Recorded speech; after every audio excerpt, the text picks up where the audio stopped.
Aqui na gravação, quero deixar uma pequena reflexão aqui para os irmãos.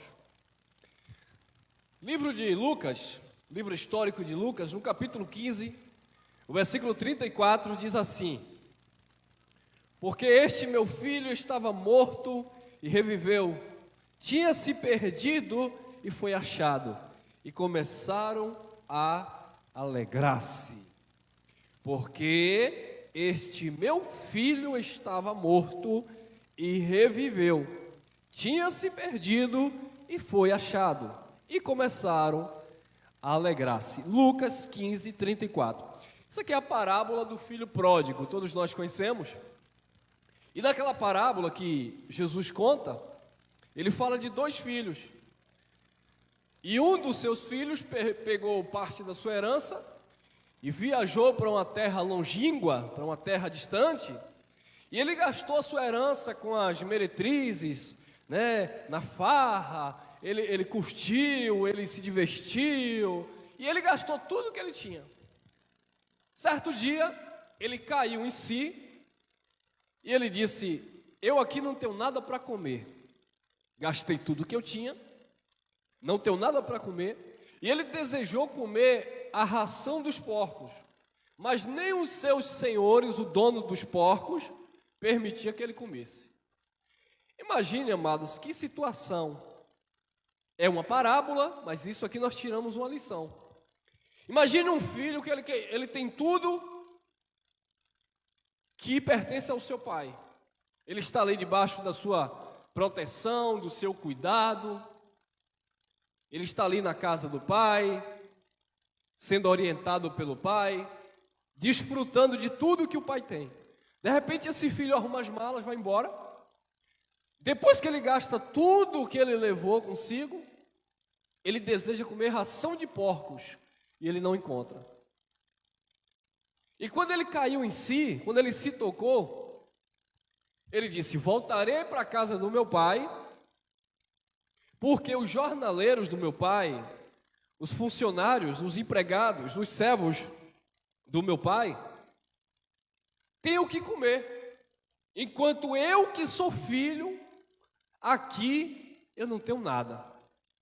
E aí ele volta para a casa do pai, e quando ele chega na casa do pai, ele não encontra o pai de costa para ele, ele não encontra o pai enfesado, de mal com ele, não. Ele encontra um pai alegre, de braços abertos, para acolher novamente o seu filho. Porque quem é pai, quem ama, ou quem é mãe, que ama, não abandona. Então imagine se o ser humano, se nós, Jesus disse, se os homens que são maus, vocês que são maus, falando de uma natureza humana, que não se converte, Jesus disse, se vocês, sendo maus, o seu filho pede o que comer, você não vai dar um escorpião no lugar do pão, ou uma cobra no lugar do ovo. Quanto mais o vosso Pai Celestial. Então Jesus já estava mostrando ali, abençoado, que, diferente do ser humano, que às vezes, dependendo das circunstâncias, pode abandonar seu filho, ele jamais nos abandonará. Ele disse por boca do profeta Isaías, ainda, porque há uma probabilidade disso acontecer, ainda que uma mãe abandone o seu próprio filho, do filho que amamenta, do filho do seu ventre, eu todavia jamais te abandonarei, jamais me esquecerei de ti. Ele não esquece dos seus filhos. Ele disse no livro de Mateus, livro histórico, como a galinha que cuida dos seus pintinhos debaixo das asas, assim eu quis acolher vocês, ó Jerusalém, mas vocês rejeitaram. Ou seja, não foi Cristo que rejeitou, foi o povo que rejeitou a Cristo. Ele veio para os seus e os seus não receberam. É o ser humano que rejeita a palavra do Pai. São os filhos de Deus que rejeitam, que resistem à verdade de Deus. Não é porque Deus não está olhando, não é porque Deus não está cuidando, não é porque Deus não está orientando, é porque nós, seres humanos, muitas vezes queremos andar nos nossos próprios caminhos. E há caminho que para o homem parece bom, mas o final é caminho de morte. O caso desse jovem. Quando ele viu esse caminho, ele disse: esse caminho é bom. Eu tenho prosperidade, eu tenho a herança do meu pai, eu vou trilhar esse caminho, porque esse caminho aqui parece que é bom. Eu vou curtir, eu vou viver a minha vida lá fora de qualquer jeito. E aí ele foi, achando que aquele caminho era bom para ele. Mas aquele caminho se tornou um caminho de morte. Aquele caminho se tornou um caminho de morte para aquele filho que tinha tudo com seu pai, abandonou seu pai e foi viver a sua própria mentalidade. Porque este meu filho estava morto e reviveu, tinha se perdido e foi achado, e começaram a alegrar-se. Agora, interessante, esse filho estava morto biologicamente falando, ou literalmente? Não. Ele tinha se perdido no sentido de desaparecer do mapa? Não. Mas olha a colocação. Ele estava morto e reviveu. Tinha se perdido e foi achado. Então, o que foi que houve na vida desse filho quando ele voltou para o pai? Uma ressurreição e um encontro de alguém que estava perdido. Queridos, quando você lê na Bíblia sobre ressurreição, o problema da religião que quer levar tudo ao pé da letra. A igreja evangélica está esperando Jesus vir, no sentido literal, e eles dizem assim: quando Jesus voltar sobre as nuvens, todo olho verá. Imagine se Jesus, na concepção do sistema religioso, imagine se Jesus voltasse como eles pensam, lá na Ásia, do outro lado do mundo.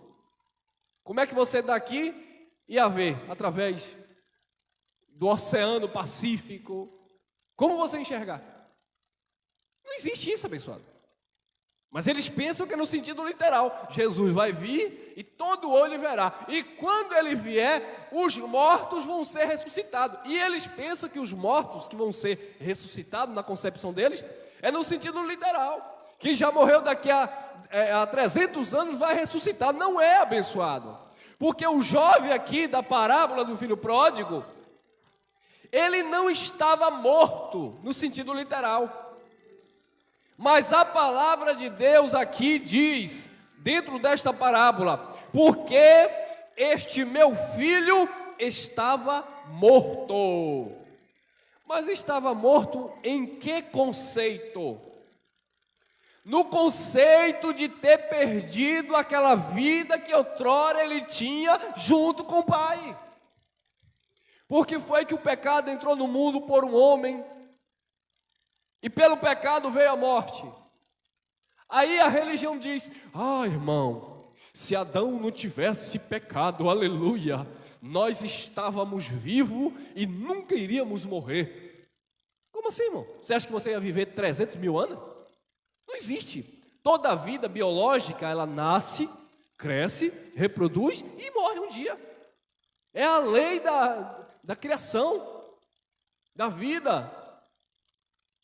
Não, irmão, mas porque Adão pecou, aí o pecado entrou no mundo e pelo pecado entrou a morte. Porque se ele não tivesse pecado, não entrava o pecado e também não entrava a morte. Querido, a morte ali é a separação do homem para com Deus.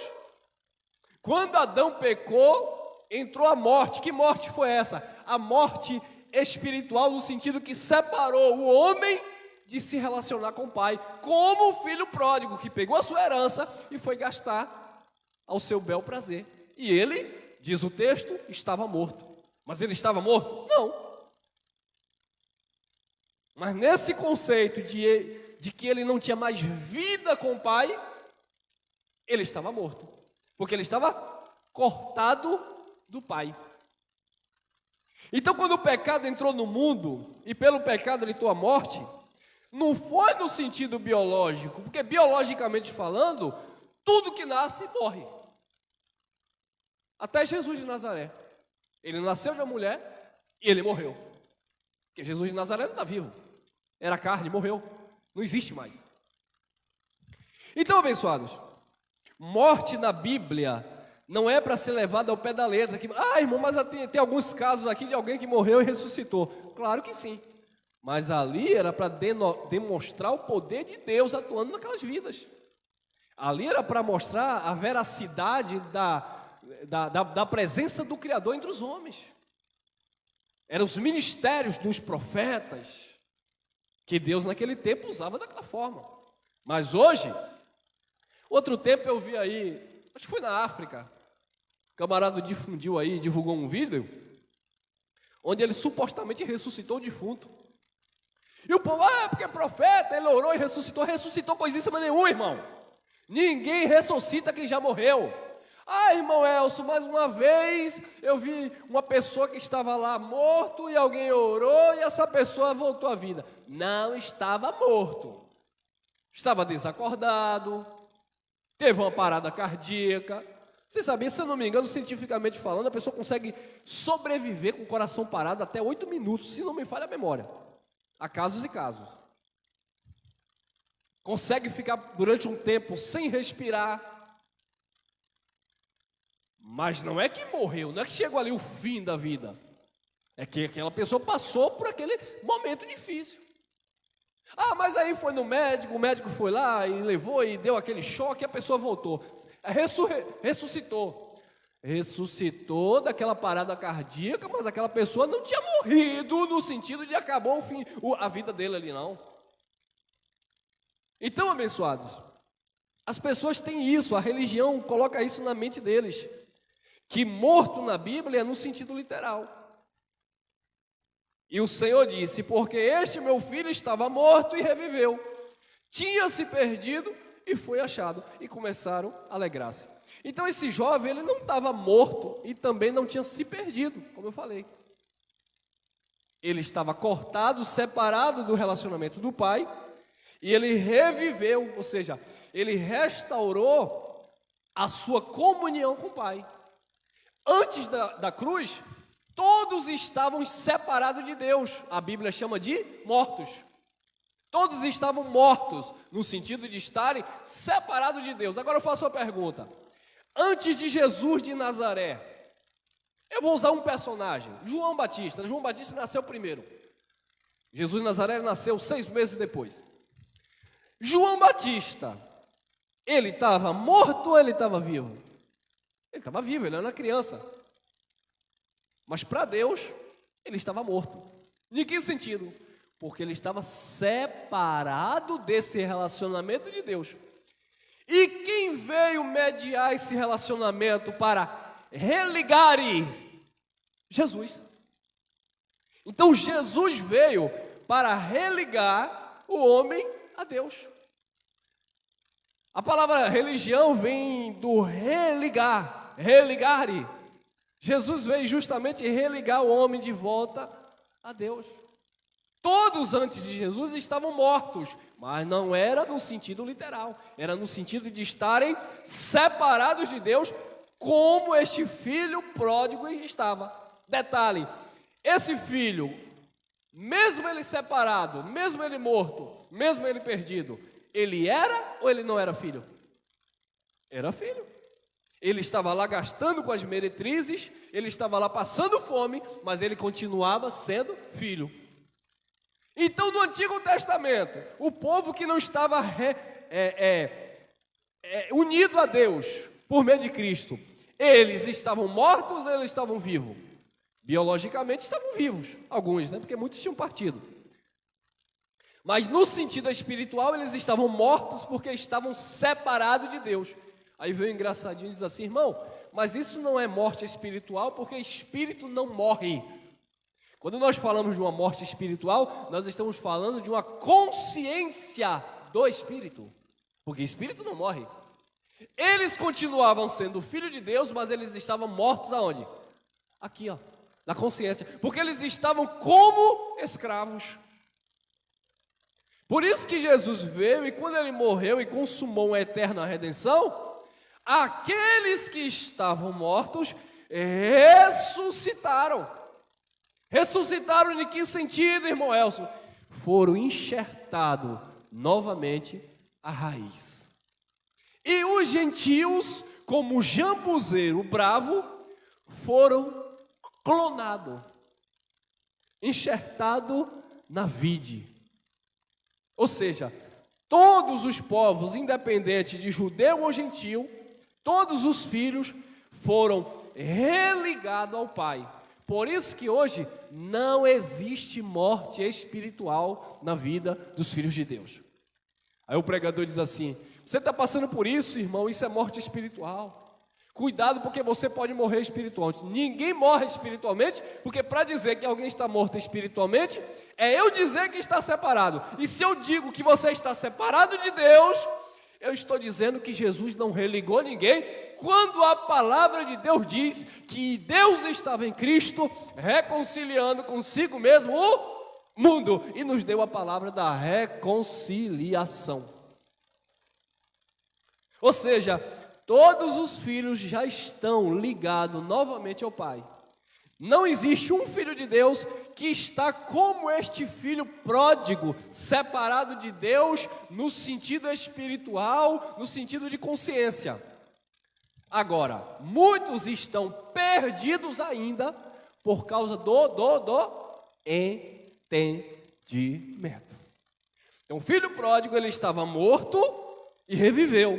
Ele estava perdido e foi achado. Sabe o que é que a graça faz?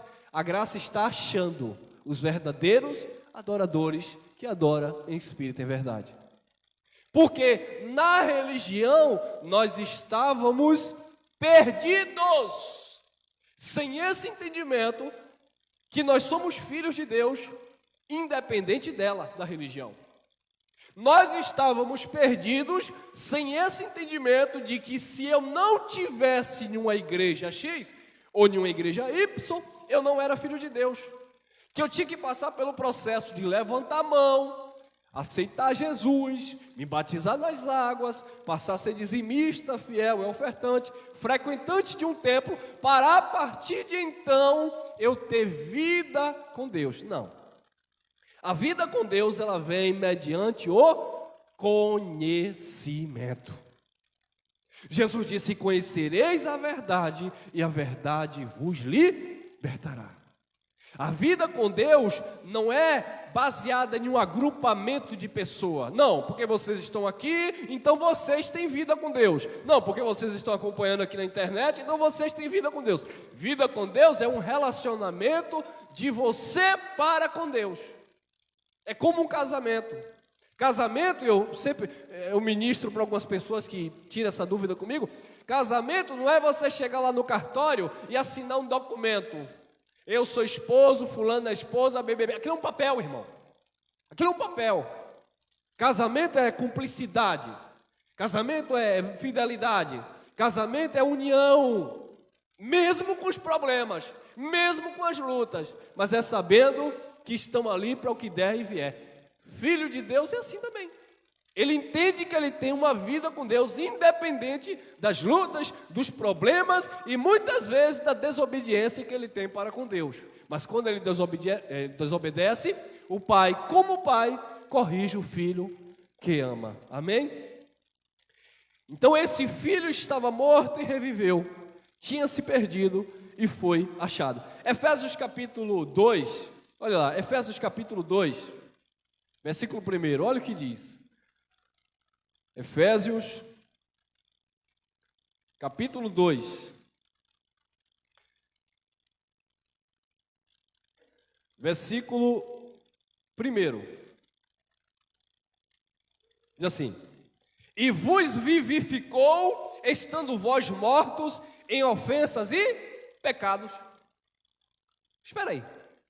E vos vivificou, estando vós mortos em ofensas e pecado? Mas quem está morto pratica pecado? Não. A pessoa que morreu está praticando pecado? Não. Então essas pessoas não estavam mortas. Não, irmão, mas o texto está dizendo: e vos vivificou, ou seja, deu vida, estando vós mortos. Mortos em quê? Em ofensas e pecados. não eram mortos biologicamente falando. Quem lembra do episódio de Ezequiel do Vale de Ossos Secos? Você acredita que até hoje o sistema religioso lê aquela passagem acreditando que um dia haverá uma ressurreição exatamente como aquele vale de ossos secos? Não, irmão, porque quando Jesus voltar, Jesus vai dizer, e vem a carne, e a carne os tecidos vai ser reconstituído, e vem os ossos, e os ossos vai vir trincando assim, sabe? O osso lá do irmão que morreu há 200 anos atrás, e aí vem a perna, daqui a pouco nasce um Frankenstein. Vem a perna de João com a cabeça de Maria, com o pé de Joaquim, imagine que confusão.